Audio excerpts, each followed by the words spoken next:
Welcome to day 6. This is professor Vinod Kumar.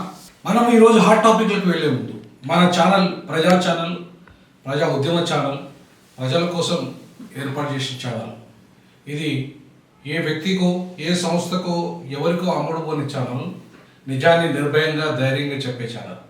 కాబట్టి ఈ channel subscribe చేయండి, షేర్ చేయండి, లైక్ చేయండి, కామెంట్ కూడా చేయండి. ఈ ఉద్యమానికి వీలైతే ఆర్థికంగా సహకారాన్ని అందించండి. ఇక ఈరోజు మనం ఒక టాపిక్లోకి వస్తే, భారతదేశంలోనే మొట్టమొదటి కళ్ళు లేకపోయినా సరే ఒక ఐఏఎస్ అయిపోయింది. అంటే ఇవాళ రేపు అన్ని మొత్తం ఫిజికల్ బాడీ అంతా ఫిట్నెస్ అయి ఉండి, కళ్ళు కాళ్ళు అన్నీ పనిచేసినా కూడా ఇవాళ ఒక లక్ష్యం లేకుండా చేస్తున్న వాళ్ళు కోట్లాది మంది ఉన్నారు. అసలు ఉద్యోగాలు లేకుండా నిరాశలో, నిస్పృహలో ఉండి అసలు మనం ఏం చేయలేము, మనకేం రాదు అని చెప్పేసి కోట్లాది మంది నిరాశ నిస్పృహలో ఉంటే, ఇవాళ వాటన్నిటిని తలదన్నే విధంగా మహారాష్ట్రకు చెందిన ఒక మహిళ, ముఖ్యంగా ఆ అంగ వైకల్యము, ముఖ్యంగా గుడ్డి, మొదటి నుండి పుట్టుకతోనే దృష్టిలోపం ఉన్న మహిళ. ఆమె మహారాష్ట్రకు చెందిన ఫ్రాంజల్ పాటిల్. ఇండియాలో మొట్టమొదటి దృష్టిలోపం ఉన్న మహిళ ఐఏఎస్ అయింది. చిన్నప్పుడే చూపు కోల్పోయింది. బ్రెయిలీ లిపి స్క్రీన్ రీడింగ్తోనే టెక్నాలజీ చదువుకున్నది. ఇంటర్నేషనల్ రిలేషన్స్లో పీజీ పూర్తి చేసింది. యూపీఎస్సీకి ప్రిపేర్ అయింది. తొలి ప్రయత్నంలోనే రైల్వే ఐఆర్ఎస్ ఉద్యోగం సాధించింది. తర్వాత అక్కడ వైకల్యం కారణంగా తిరస్కరణ గురైపోయింది. అక్కడ వాళ్ళు తీసుకోలేదు ఆమె, ఎందుకంటే ఆమె అంగవైకల్యం, ముఖ్యంగా కళ్ళు చిన్నప్పటి నుండి దృష్టిలోపం ఉందని చెప్పేసి రైల్వే వాళ్ళు తీసుకోలేదు. మళ్ళీ 2017లో ఆమె మళ్ళీ ప్రిపేర్ అయ్యి 124 ర్యాంకు సాధించి ఇప్పుడు ఐఏఎస్ అయింది. అంటే చూడండి, ఆ అమ్మాయి ఎంత దృఢ సంకల్పం.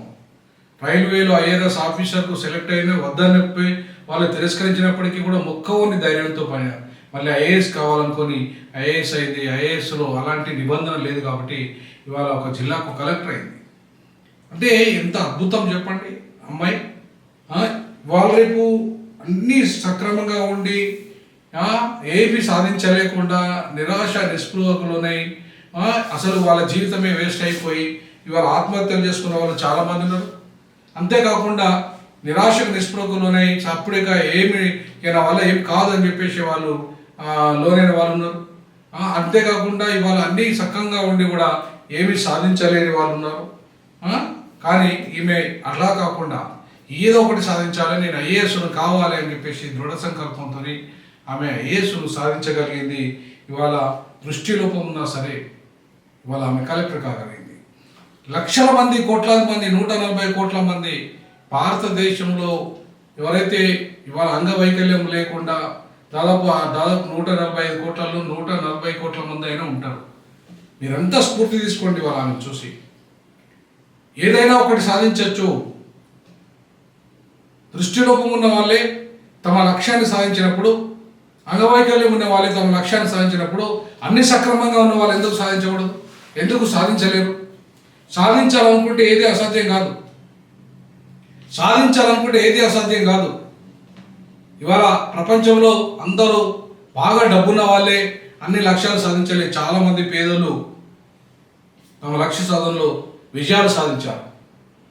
కాబట్టి లక్ష్యం, నీకు దృఢ సంకల్పం నీకుంటే ఖచ్చితంగా లక్ష్య సాధన వైపు నువ్వు వెళ్ళగలవు. ఎవరైనా సరే ఆ దిశగా ఖచ్చితంగా మనకు ఈ అమ్మాయి ఫ్రాంజిల్ ఒక స్ఫూర్తిని ఇవ్వాలని, ఈమె జీవితమే ఒక మొత్తం భారతదేశమే కాదు ప్రపంచంలో ఉన్న అంగవైకల్యానికి సంబంధించిన వాళ్ళు, మహారాష్ట్రకు చెందిన ఫ్రాంజల్ పాటిల్ స్ఫూర్తిని ఇవ్వాలి ఆమె జీవితం అని చెప్పేసి, ఆమె స్ఫూర్తి ప్రతి వారు తీసుకోవాలని చెప్పేసి డీజాక్ భావిస్తుంది. జై భీమ్, జై పులే, జై పెరియార్.